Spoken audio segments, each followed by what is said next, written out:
Vamos una vez más al Evangelio de Mateo, capítulo 5, y esta vez vamos a leer el texto completo de las bienaventuranzas. Ya prácticamente estamos a punto de concluir el estudio de esta sección del Sermón del Monte. Mateo capítulo 5, vamos a leer los versículos 1 al 12. Dice así la palabra de Dios: Viendo la multitud, subió al monte, y sentándose vinieron a él sus discípulos, y abriendo su boca les enseñaba diciendo: Bienaventurados los pobres en espíritu, porque de ellos es el reino de los cielos. Bienaventurados los que lloran, porque ellos recibirán consolación. Bienaventurados los mansos, porque ellos recibirán la tierra por heredad. Bienaventurados los que tienen hambre y sed de justicia, porque ellos serán saciados. Bienaventurados los misericordiosos, porque ellos alcanzarán misericordia. Bienaventurados los de limpio corazón, porque ellos verán a Dios. Bienaventurados los pacificadores, porque ellos serán llamados hijos de Dios. Bienaventurados los que padecen persecución por causa de la justicia, porque de ellos es el reino de los cielos. Bienaventurados sois cuando por mi causa os vituperen y os persigan, y digan toda clase de mal contra vosotros mintiendo. Gozaos y alegraos, porque vuestro galardón es grande en los cielos, porque así persiguieron a los profetas que fueron antes que vosotros.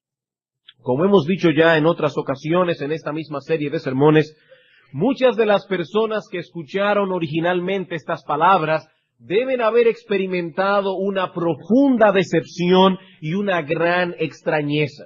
Por cientos de años los judíos habían esperado la llegada del Mesías prometido, y muchos de estos israelitas se habían hecho la idea de que una vez se cumpliera la promesa, recibirían enormes beneficios nacionales que los situarían a la cabeza de todas las naciones del mundo.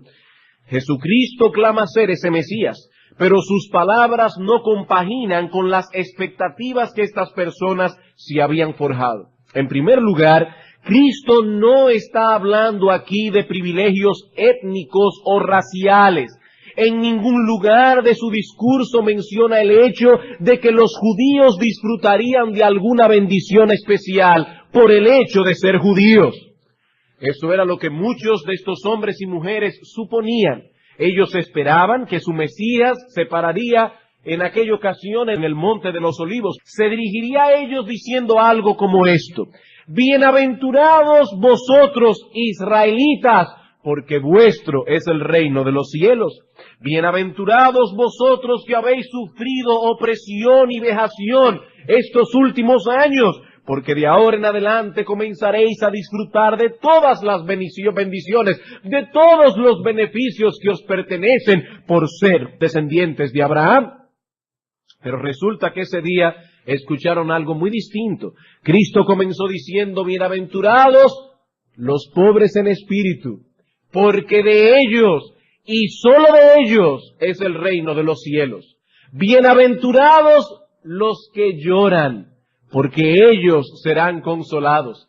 Bienaventurados no los agresivos, los mansos, porque ellos recibirán la tierra por heredad. Imagínense el impacto que estas palabras tienen que haber hecho en esta gente.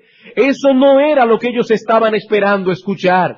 Cristo dice: israelitas, el asunto no radica en que seas judío o no, sino en que seas pobre en espíritu. Cristo está describiendo a individuos, no a ninguna raza en particular. Pero hay otro detalle que debe haber llamado la atención de este auditorio aquel día, y es que el reino que el Señor está ofreciendo es espiritual. Nada se menciona acerca de las riquezas terrenales, o de poder político, o de cambios sociales o económicos. Lo que se promete aquí es consolación, misericordia, comunión con Dios, y eso no encajaba con la visión mundana, con la visión terrenal que estos judíos y algunos teólogos modernos del campo dispensacionalistas tienen del reino. Ellos esperaban otro tipo de ofrecimiento, pero Cristo les hace ver en este discurso que la verdadera felicidad del hombre no radica en esas cosas que ellos soñaban disfrutar en ese reino imaginario que tenían en mente. No son las riquezas, dice Cristo, ni la pompa, ni el poder, ni la fama la que dan felicidad al hombre. Es el saber que nuestros pecados han sido perdonados, que hemos sido aceptados por Dios, que ahora disfrutamos poder tener comunión con Él. Y no importa cuántos bienes terrenales puedas adquirir en esta vida presente, si no tienes esas bendiciones que disfrutan los ciudadanos del reino de Cristo, eres un miserable. Eres un miserable. Como veíamos el domingo pasado, todo el brillo y esplendor de este mundo es pasajero, y aquel que va tras esas cosas es un insensato. ¿Cómo puede ser feliz un hombre con una conciencia culpable? ¿Cómo puede ser feliz un hombre con un futuro incierto? La verdadera felicidad, dice David en el Salmo 32, solo la disfrutan aquellos cuyos pecados han sido perdonados y cuyas transgresiones han sido cubiertas. Esos hombres y mujeres han sido reconciliados con Dios, viven delante de Él y reciben todos los beneficios de su paternidad. Y son esos y no otros los beneficios que se obtienen en el reino de Cristo. En Romanos 14:17 el apóstol Pablo nos dice lo que es el reino de Dios. Dice él, el reino de Dios no es comida ni bebida. Escuchaba hace unos meses atrás de alguien que vino aquí al país, un predicador, a hablar acerca de cómo será la vida en el reino de los cielos. Y esa persona estaba sumamente preocupada con detalles profundos y teológicos, como por ejemplo si en el reino los cristianos vamos a comer, si en el reino los cristianos vamos a tener hambre, si vamos a dormir, si vamos a tener esto o aquello. El apóstol Pablo dice, el reino de Dios no es comida ni bebida, sino justicia, paz y gozo en el Espíritu Santo. Y los que van a Cristo buscando otros beneficios serán defraudados, porque eso fue lo que Él vino a ofrecer, justicia, paz y gozo en el Espíritu Santo. Con estas cosas en mente, hoy pasaremos a considerar la última de las bienaventuranzas. Y si las que hemos estudiado hasta ahora han sido chocantes y paradójicas, y fue chocante y paradójico para aquellos que oyeron el sermón originalmente, esta última tiene que haber sido la gota que derramó el vaso. El Señor concluye esta sección del Sermón del Monte diciendo, versículo 10, bienaventurados los que padecen persecución por causa de la justicia, porque de ellos es el reino de los cielos. Bienaventurados, felices, dichosos con una dicha plena, sois cuando por mi causa os vituperen y os persigan, y cuando los hombres digan toda clase de mal contra vosotros, siempre y cuando sea mintiendo. Gozaos y alegraos, porque vuestro galardón es grande en los cielos, porque así persiguieron a los profetas que fueron antes que vosotros. Y antes de pasar a estudiar esta bienaventuranza, quisiera hacer notar dos grandes diferencias entre esta última bienaventuranza y las anteriores. En primer lugar, noten que hermanos y amigos, que esta es la única bienaventuranza que el Señor expone y elabora. Las demás consisten en declaraciones llanas y sencillas. Bienaventurados los pobres en espíritu, de ellos es el reino de los cielos. Bienaventurados los que lloran, ellos recibirán consolación. Pero en este caso, Cristo elabora más extensamente en los versículos 11 y 12 lo que declara en el versículo 10. El Señor no quiere que ninguno de los suyos se forje esperanzas falsas. Él no era como esos predicadores actuales del evangelio de la prosperidad. Si vienes a Cristo, todos tus problemas se van a resolver. Si vienes a Cristo, Él curará tus enfermedades, porque Él en la cruz cargó nuestros dolores. Él en la cruz llevó nuestras enfermedades. No. Cristo no era ese tipo de predicador. Él no es como esos lobos rapaces que procuran atraer a sus adeptos a través de vanas promesas. Y en segundo lugar, debemos notar también que hay una diferencia en el foco de atención de estas palabras.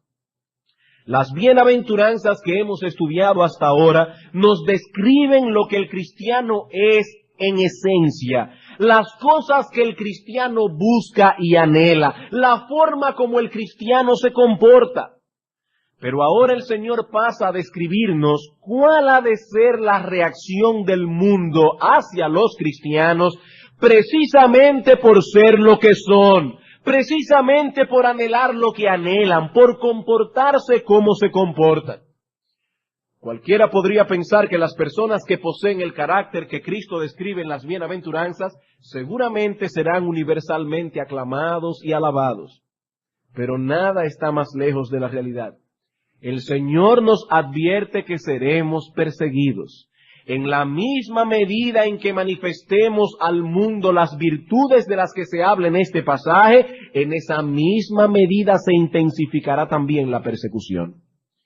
Y en la mañana de hoy, y lo más seguro, o si el Señor lo permite, el próximo domingo también, nos dedicaremos a estudiar esta última bienaventuranza. Y es nuestro deseo, hermanos, que el Espíritu Santo pueda usar estas palabras primero para ayudarnos a evaluar nuestro cristianismo a la luz de ellas.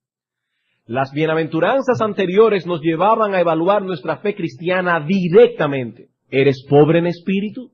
¿Eres manso? ¿Lloras por tu pecado? ¿Anhelas la justicia? ¿Eres limpio de corazón? ¿Eres un pacificador? ¿Eres misericordioso?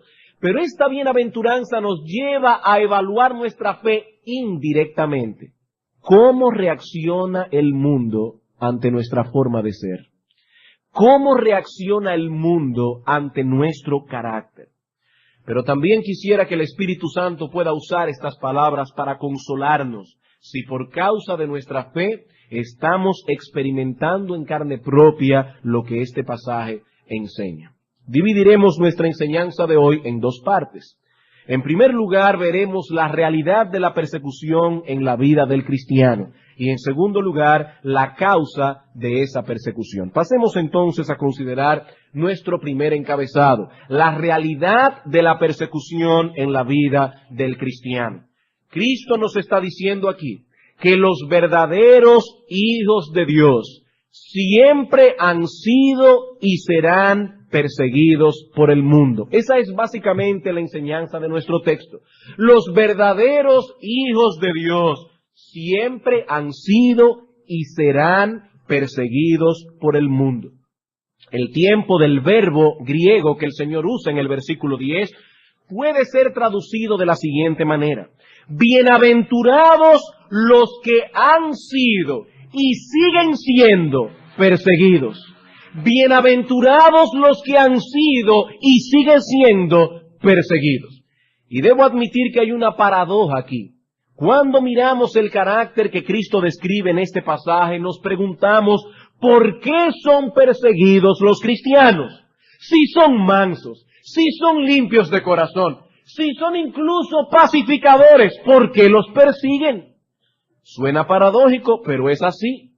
Hermanos, amigos, es así. Basta con leer las páginas de las Escrituras y de la historia de la Iglesia para confirmar esta verdad. Fue la justicia de Abel lo que provocó el celo y el odio de Caín, hasta que finalmente Abel fue asesinado. Y él no fue el único mártir de la era antiguo testamentaria. El autor de los Hebreos en el capítulo 11 nos habla de aquellos santos que por ser santos y por causa de su fe, experimentaron vituperios y azotes, prisiones y cárceles, fueron apedreados, aserrados, puestos a prueba, muertos a filo de espada, anduvieron de acá para allá cubiertos de pieles de ovejas y de cabras, pobres, angustiados, maltratados, de los cuales el mundo no era digno, errando por los desiertos, por los montes, por las cuevas y por las cavernas de la tierra. He aquí cómo vivieron los santos del Antiguo Testamento. Estos hombres y mujeres pagaron un precio por su fe. Y si seguimos leyendo las Escrituras, al llegar al Nuevo Testamento encontramos la misma historia. Casi todos los apóstoles murieron martirizados. Aunque ocupan un lugar muy alto en el reino de los cielos, sin embargo, como alguien ha dicho, se distinguieron más por sus sufrimientos que por sus honores.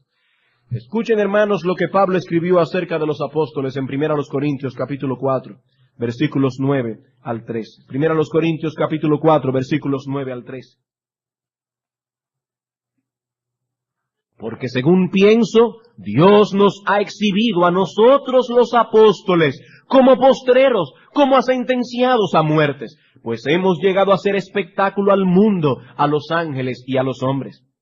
Nosotros somos insensatos por amor de Cristo, mas vosotros prudentes en Cristo. Nosotros débiles, mas vosotros fuertes. Vosotros honorables, mas nosotros despreciados.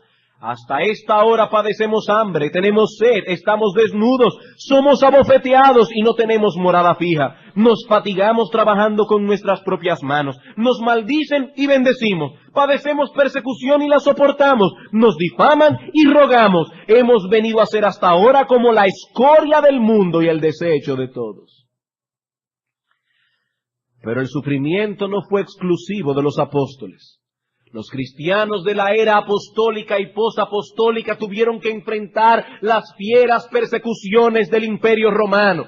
Y hermanos, eso fue poco comparado con las atrocidades cometidas por la Iglesia Católica Romana, sobre todo a partir del siglo XII con el surgimiento de la terrible Inquisición.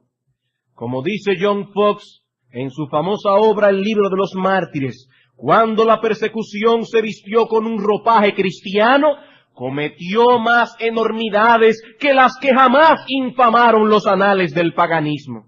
Echando a un lado las máximas y el espíritu del Evangelio, la Iglesia papal, armada con el poder de la espada, vejó a la Iglesia de Dios y la devastó durante varios siglos. Los reyes de la tierra dieron su poder a la bestia y se sometieron a ser pisoteados por las miserables alimañas que a menudo ocuparon la silla papal. Comenzaron con los valdeses en Francia y de allí se extendieron a todo lugar donde el brazo de la Iglesia hubiese impuesto su dominio. Y es la misma historia que encontramos en Inglaterra en la época de los puritanos. Estos hombres tuvieron que pagar un precio muy alto por su empeño en mantener la pureza de la adoración en la iglesia, comenzando con Guillermo Tyndale, que fue quemado vivo en 1536 por órdenes del rey Enrique VIII. Y unos años más tarde este rey perverso sería sucedido por el trono o en el trono de Inglaterra por su hija María, la cual emprendió tal persecución contra los puritanos en su afán de volver a instaurar el catolicismo romano en Inglaterra, que la historia la recordaría como María la Sanguinaria. Y así podríamos seguir dando un ejemplo tras otro. No nos sería difícil demostrar lo que dijimos hace un momento, que los verdaderos hijos de Dios siempre han sido y serán personas perseguidas mientras vivan en este mundo. Ellos siguen en esto el ejemplo de nuestro Señor Jesucristo, quien nunca hizo maldad, ni se halló engaño en su boca, quien fue el máximo ejemplo de la mansedumbre y del amor desinteresado, y quien sin embargo recibió en carne propia el odio y la hazaña de un mundo que aborrece la santidad y la justicia. Juan capítulo 15, versículos 18 al 20. Juan capítulo 15, versículos 18 al 20. Escuchen estas solemnes palabras que nuestro Señor Jesucristo dirigió a sus apóstoles. Si el mundo os aborrece, sabed que a mí me ha aborrecido antes que a vosotros.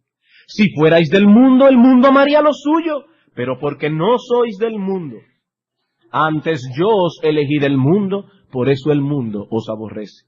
Acordaos de la palabra que os he dicho, el siervo no es mayor que su señor. Si a mí me han perseguido, también a vosotros os perseguirán. Si han guardado mi palabra, también guardarán la vuestra. Seréis perseguidos, dice el Señor. No podréis evadir eso mientras estéis en el mundo. Hermanos, eso es parte integral de la vida cristiana.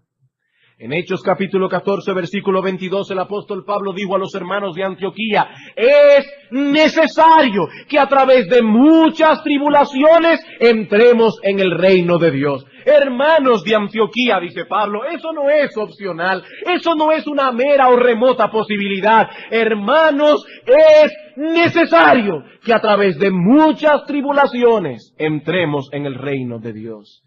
Y escribiendo a Timoteo dice en su segunda carta que todos los que quieren vivir piadosamente en Cristo Jesús padecerán persecución. Ahora bien, el Señor no nos dice simplemente que los cristianos son y serán perseguidos, sino más bien que son perseguidos por una razón peculiar. Una razón peculiar. Y eso nos lleva a nuestro segundo encabezado de esta mañana, la causa de la persecución. La causa de la persecución. ¿Por qué son perseguidos los cristianos? El Señor dice: bienaventurados cuando seáis perseguidos por causa de la justicia. Por causa de la justicia. Así que esta bienaventuranza y la bendición que promete, escuchen bien, esta bienaventuranza y las bendiciones que promete no se aplica a todas y cada una de las personas que son perseguidas en este mundo. No.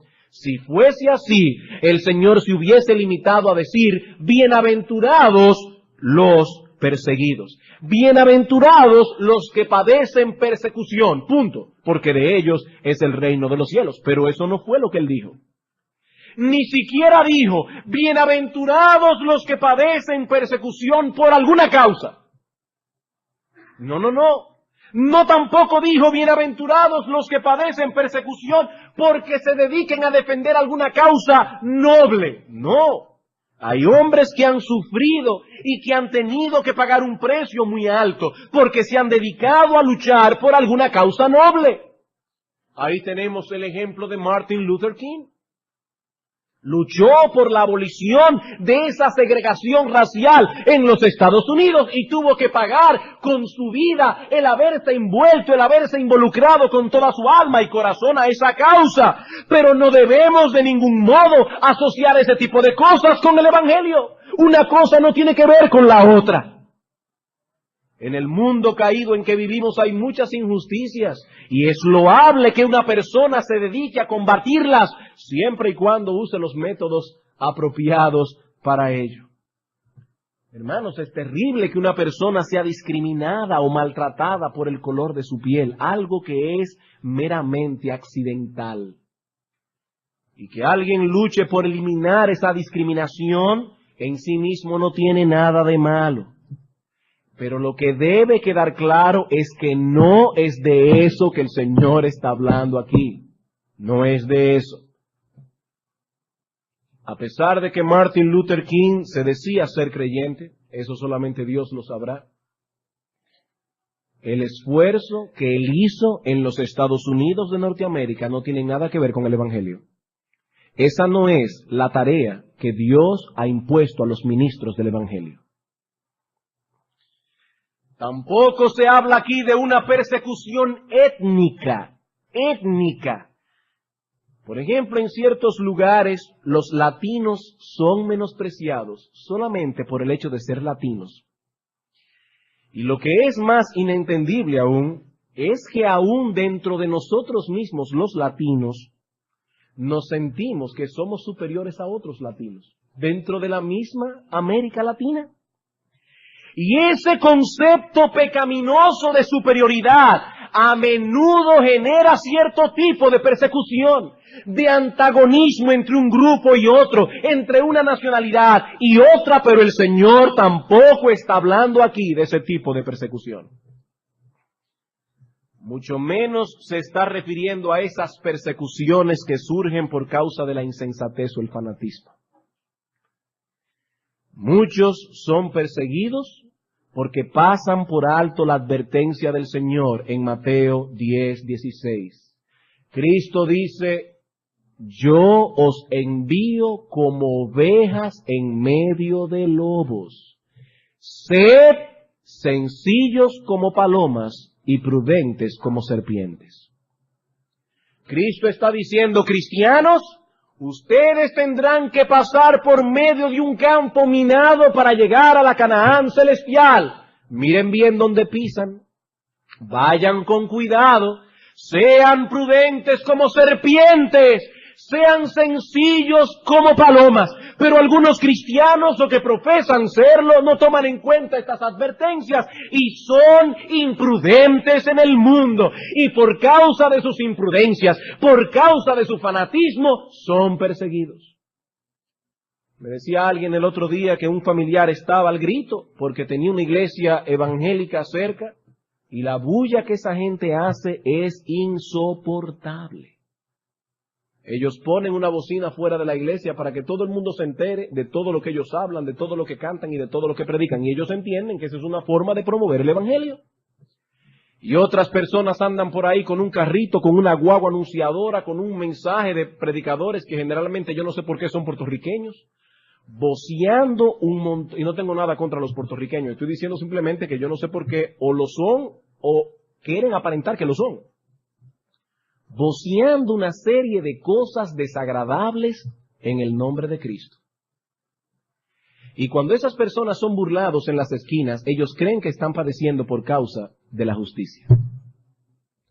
No están padeciendo por causa de su imprudencia, porque Dios no nos ha llamado a tal cosa. Eso no es fe, hermanos, eso es falta de prudencia. Cristo dice, comportaos como serpientes en medio de lobos, sean sencillos como palomas, sean prudentes. Cristo no dice en ninguna parte, bienaventurados cuando padezcáis persecución por causa de vuestro fanatismo. Tampoco habló de aquellos que padecen persecución por carecer de gentileza. El Señor dice en Filipenses capítulo 4, versículo 5, vuestra gentileza sea conocida por todos los hombres. Por todos los hombres. Cristo fue claro y firme en su predicación, pero nunca fue brusco. Nunca fue agresivo. Los cristianos deben cuidarse de no atraer sobre ellos sufrimientos innecesarios. Sus palabras deben ser siempre con gracia, dice Pablo en Colosenses, sazonadas con sal, de modo que sepamos cómo responder en cada circunstancia. Algunos se meten en problemas sencillamente porque no saben distinguir cuándo es el momento de predicar y cuándo es el momento de quedarse callados. El Señor Jesucristo dice en Mateo capítulo 7 que en ciertas ocasiones predicar el Evangelio en ciertos contextos es como echarle perlas a los puercos. Y si echamos perlas a unos puercos que lo que quieren es comer cáscara de plátano, se virarán contra nosotros y nos despedazarán. Por ejemplo, hermanos, si estamos en medio de un grupo de familiares inconversos, donde ya sabemos por experiencia que reina una animadversión por el Evangelio, probablemente es mejor aguardar que el grupo se disuelva y predicar a cada uno individualmente que predicarle al grupo completo. ¿Por qué? Porque cuando se encuentran en grupo, generalmente los inconversos tienden a asociarse entre sí y a no dar su brazo a torcer por temor a que los demás piensen que se están ablandando. Cuando están en grupo, los inconversos usualmente se esmeran por ser más necios de la cuenta. Eso es una gracia. Y ellos saben que con eso van a encontrar el favor de los demás. Hermanos, si nos acarreamos problemas por nuestra falta de sabiduría, o por una forma poco gentil de comunicar el Evangelio, o por ser inoportunos, entonces esta bienaventuranza no se refiere a nuestro caso. No se refiere a nuestro caso. El Señor fue muy específico en sus palabras. Él dijo, bienaventurados los que padecen persecución por causa de la justicia. Si no es por causa de la justicia, la consolación ofrecida en el texto no es para nosotros. Comentando esta expresión, John Brown, un ministro del siglo pasado, escribió lo siguiente: la frase por causa de la justicia es equivalente a decir por causa de nuestra creencia y profesión de la verdad cristiana, así como también por causa del cumplimiento de nuestros deberes cristianos. Eso es lo que significa ser perseguido por causa de la justicia. El apóstol Pedro aclara este asunto en su primera carta, en Primera de Pedro capítulo 4 versículos 12 al 16. Primera carta del apóstol Pedro capítulo 4 versículos 12 al 16.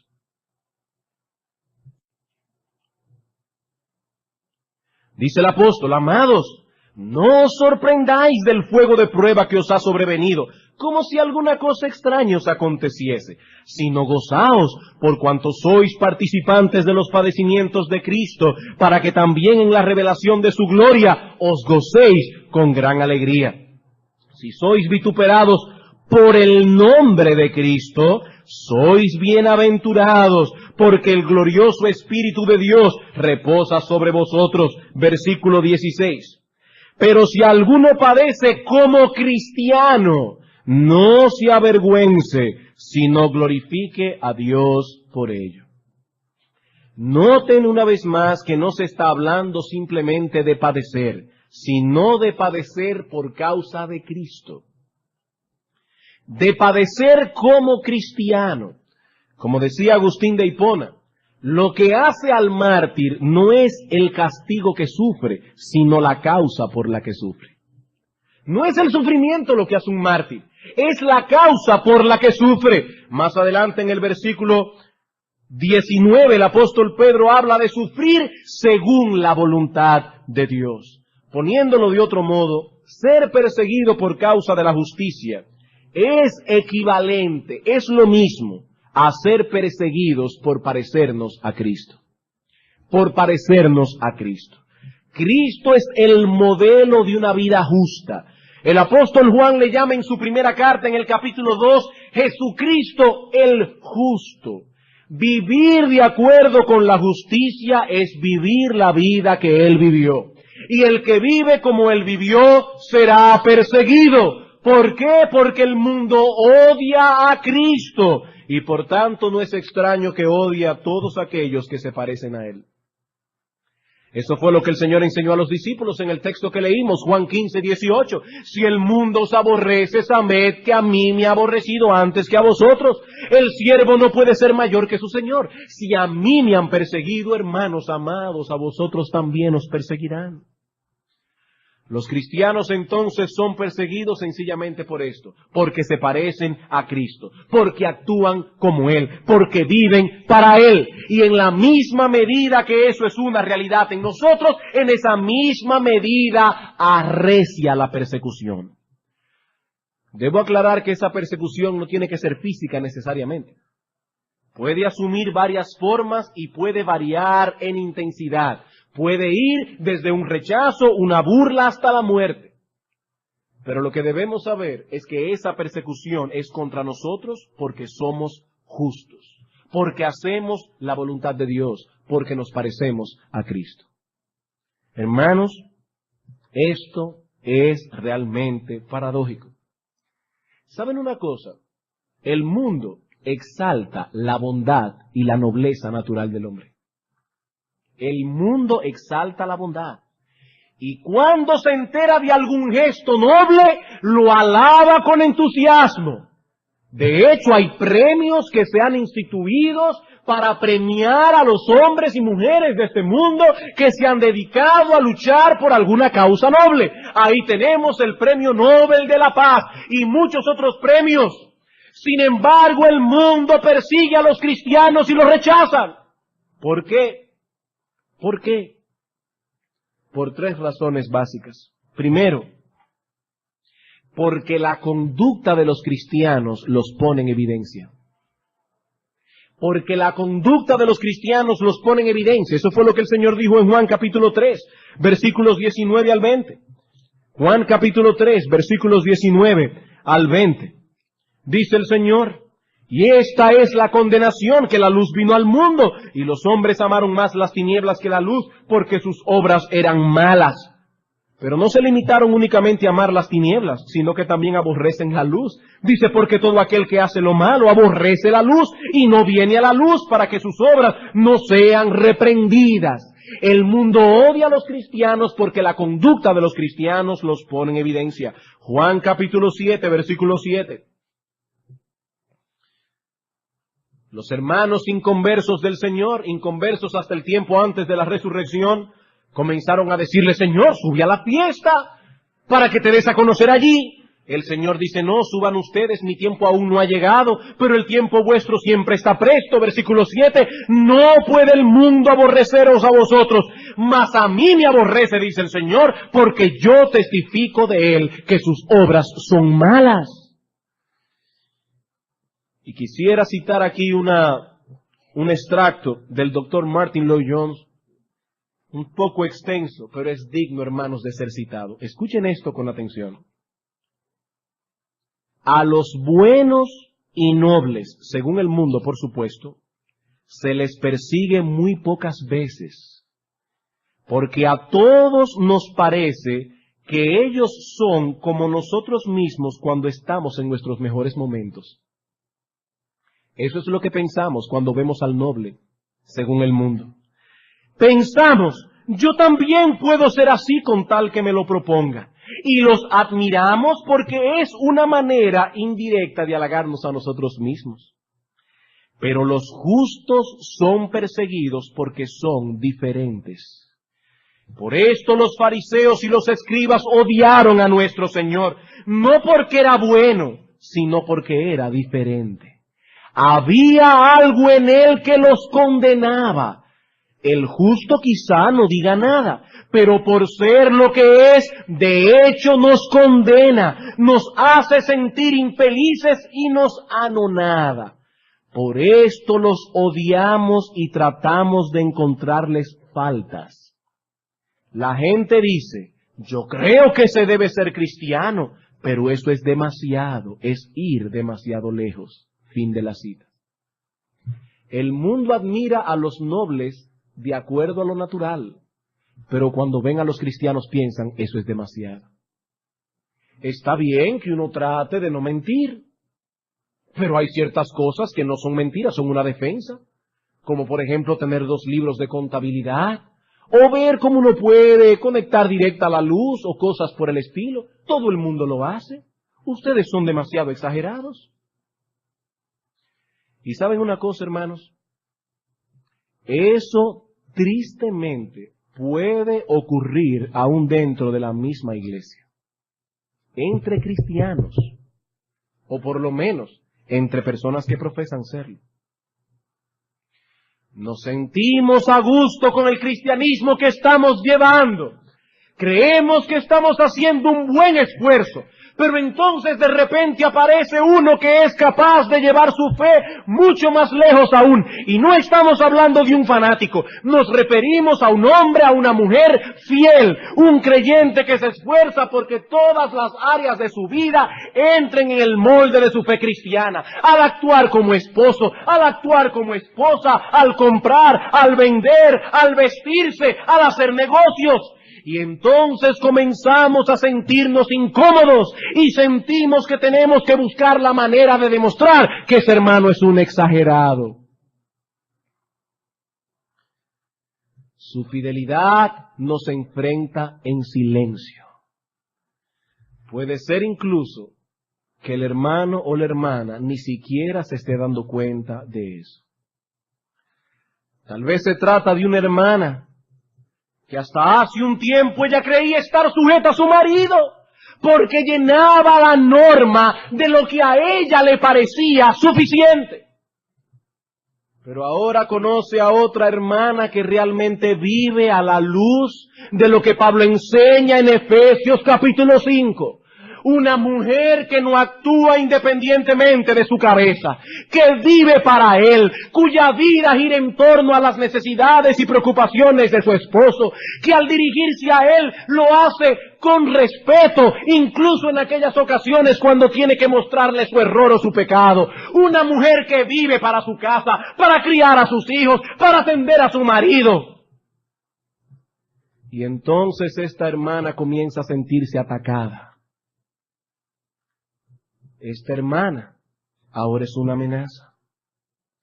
Si ella acepta que aquella tiene la razón, tendría que admitir que su sumisión no es otra cosa que una caricatura de lo que Dios enseña en su palabra. Y como no está dispuesta a admitir tal cosa y cambiar su estilo de vida, se dedica más bien a ridiculizar o racionalizar el estilo de vida de la otra. Es que esta hermana tiene un temperamento distinto al mío. Es un asunto temperamental. Yo soy más fuerte de carácter. Yo soy más orientada a las cosas intelectuales. Yo no estoy dispuesta a anular mi personalidad. Oh no, hermana, la sumisión no implica la anulación de nuestra personalidad, pero sí implica poner nuestra creatividad, nuestro intelecto, nuestros dones, nuestros talentos al servicio y dirección de otro. Eso es sumisión, y eso no tiene nada que ver con el temperamento, eso tiene que ver con la vida de piedad. Con la piedad. Y muchas veces creyentes fieles tienen que sufrir cierto grado de persecución aún dentro de la misma iglesia. Dentro de la misma iglesia. Sufren cierto grado de aislamiento. Hermanos, ¿qué es lo primero que suelen hacer aquellos que profesan con su boca la fe cristiana, pero que han comenzado poco a poco a apartarse del camino de la obediencia? ¿Qué es lo primero que suelen hacer? Usualmente, lo primero que hacen es comenzar a criticar la iglesia. De inmediato comienzan a percibir faltas a diestra y a siniestra. Y todo eso les brinda una buena excusa para rebajar las normas de santidad enseñadas en la palabra de Dios. Ahora resulta que el problema es la iglesia. Ahora resulta que el problema son los hermanos fieles. Y si eso puede ocurrir en el seno de la iglesia, ¿cuánto más no ocurrirá en el mundo? ¿Cuánto más? Hermanos, el mundo odia a los cristianos porque el estilo de vida de ellos los expone. Los expone. Les hace ver que la supuesta bondad que ellos tienen no sirve para nada. Les hace ver que su supuesta decencia no sirve para nada. Como dice el apóstol Pedro en 1 de Pedro 4:4, a ellos les parece cosa extraña que vosotros no corráis con ellos en el mismo desenfreno de disolución, y por eso os ultrajan. Por eso.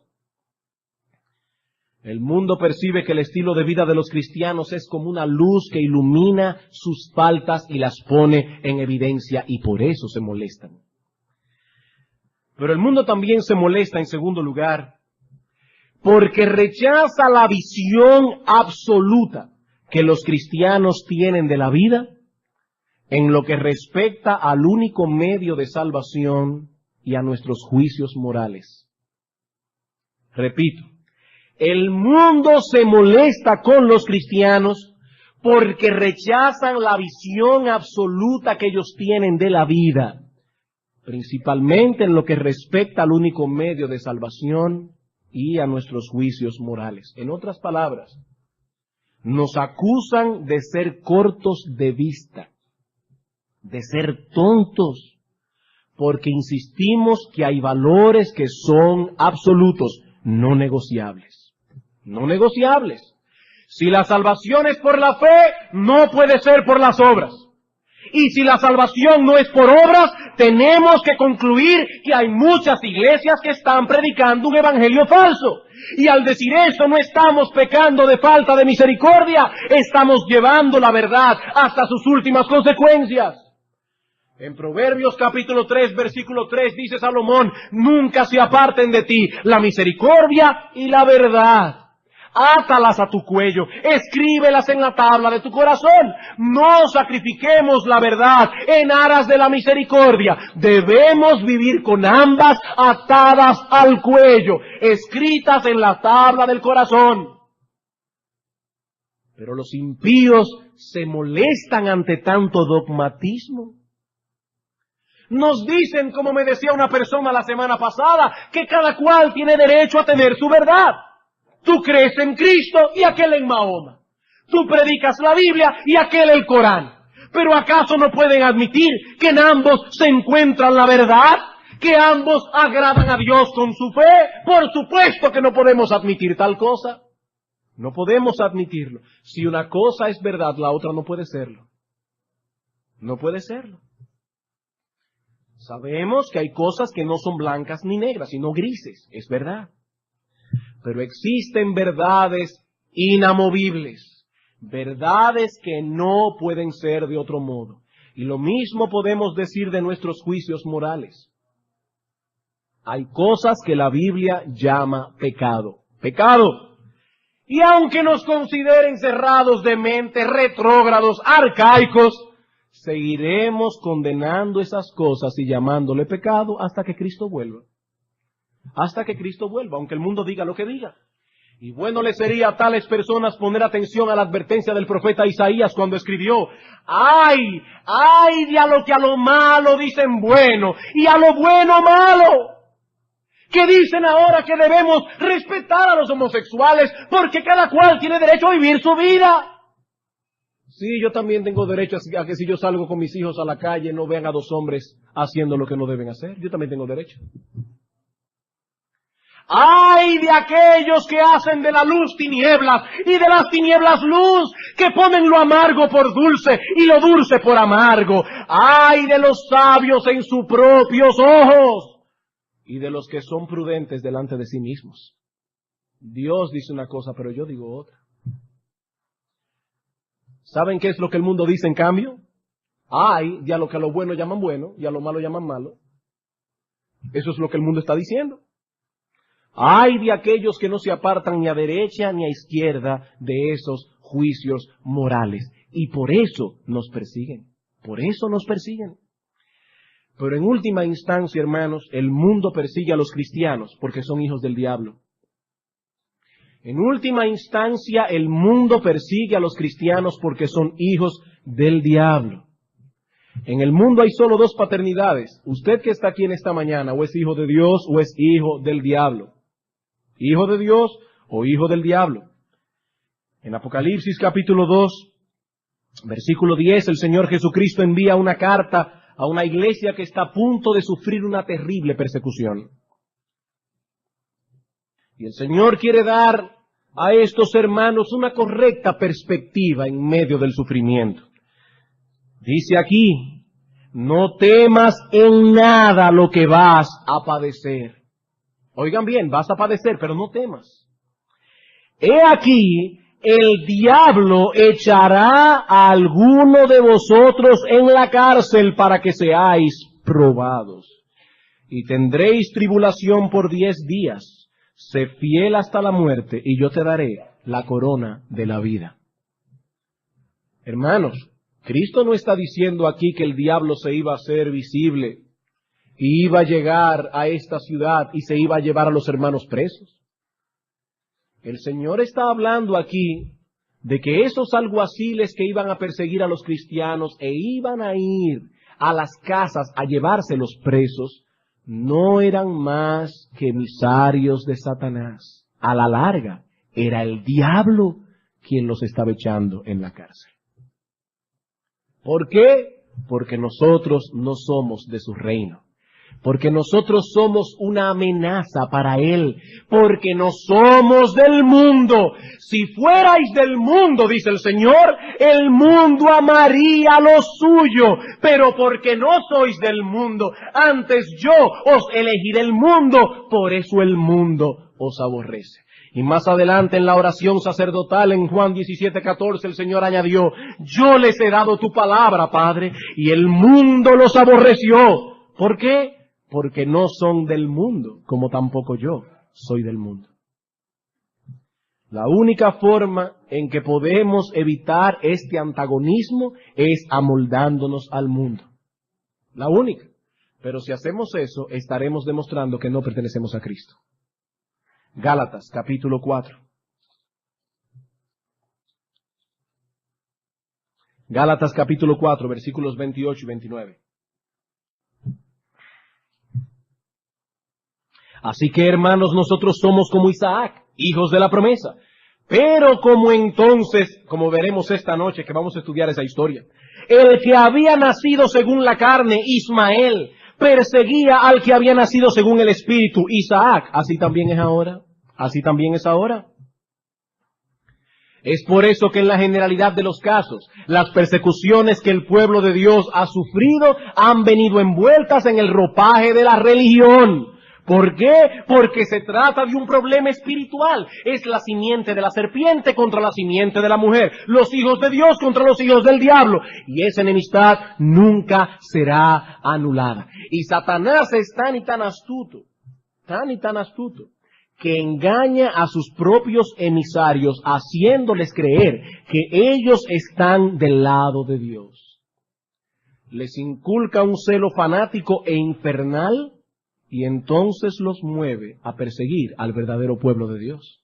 Eso es lo que el Señor dice en Juan capítulo 16, versículos 1 al 3. Juan capítulo 16, versículos 1 al 3. Estas cosas os he hablado para que no tengáis tropiezo. Os expulsarán de las sinagogas, y aún viene la hora cuando cualquiera que os mate pensará que rinde un servicio a Dios. Pero harán esto no porque son cristianos sinceros y están equivocados, no, 1000 veces no. Harán esto porque no conocen al Padre ni a mí, porque están impulsados por el infierno.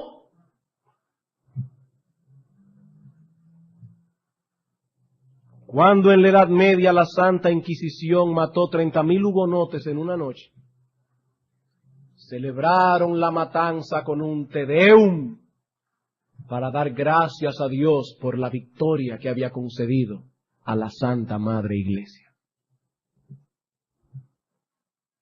30.000 hugonotes en una noche. La noche terrible de San Bartolomé. ¿Qué dice el Señor? Harán eso porque no conocen ni al Padre ni a mí. Y para concluir ahora, hermanos y amigos, una simple pregunta. A la luz de todo esto que hemos visto en esta mañana,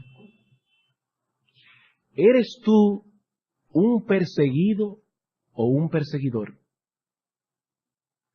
¿Eres tú un perseguido o un perseguidor? ¿Has tenido que sufrir por causa de la justicia? Por manifestar en tu vida el carácter de Cristo. Por haberte mantenido firme en aquellos principios que conforman nuestra fe. ¿O más bien has vivido hasta ahora oponiéndote a la verdad? Oponiéndote a la vida santa y justa que los verdaderos creyentes predican y se esfuerzan por vivir.